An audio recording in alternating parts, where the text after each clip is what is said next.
Yang pertama sekali, gelombang yang pertama akan berlaku sebelum hari Dajjal keluar dan isytihar Tuhan.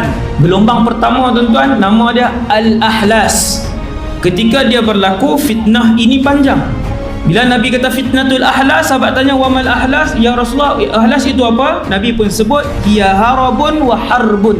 Harabun wa harbun itu merujuk kepada ketakutan, merujuk kepada perang, merujuk kepada hilang harta, dan merujuk kepada hilang ahli keluarga. 4 benda. Tuan ingat elok.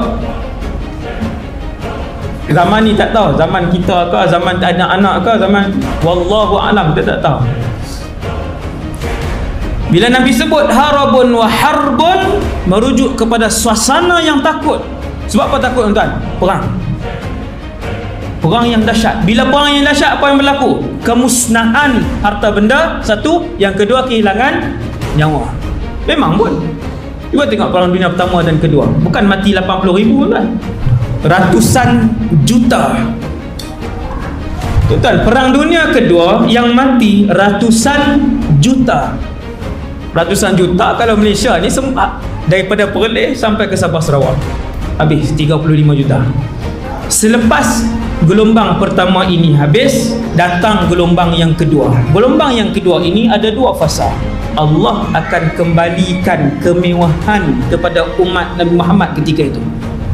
Pula, ya, maksudnya bangunan naik balik, pokok-pokok ditanam semula, jalan raya diturap kembali. Tuan-tuan sekalian, kemewahan itu akan dipimpin, fasa mewah itu akan dipimpin oleh satu orang Ahlul Bait. Satu orang Ahlul Bait, memang darah daging Nabi, tetapi dia bukan orang saleh.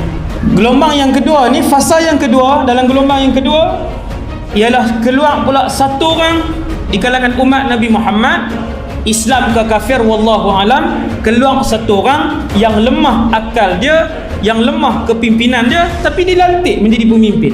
Kemudian datanglah gelombang yang ketiga yang paling mencabar. Gelombang ini namanya Duhaima, gelombang fitnah kegelapan.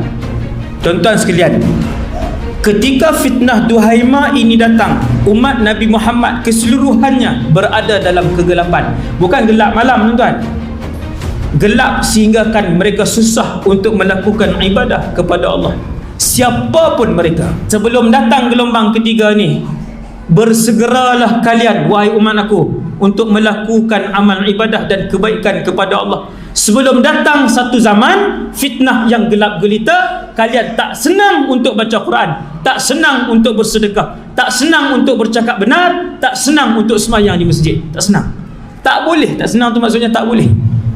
Jadi sangat susah.